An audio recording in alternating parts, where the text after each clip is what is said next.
Hello there. Are you tired of typos and inconsistent data in your Excel sheets?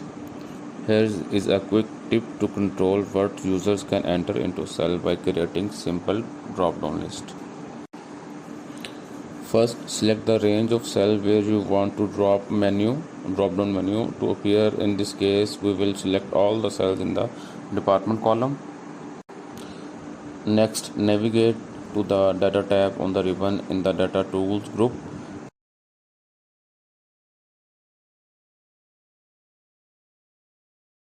Click on the data validation icon.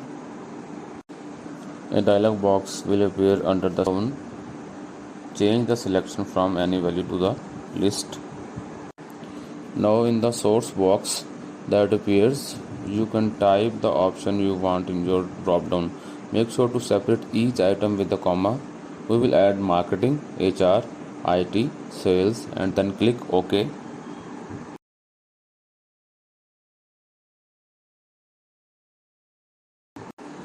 And just like that, you have created your drop down.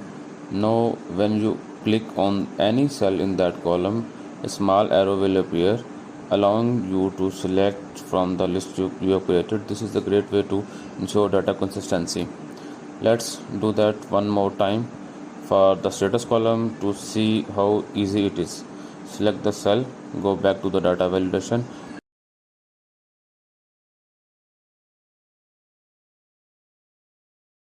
and choose a list from allow menu.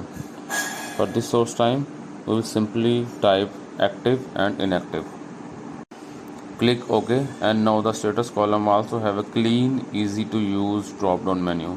It is a simple but powerful feature to make your spreadsheet more efficient and error proof.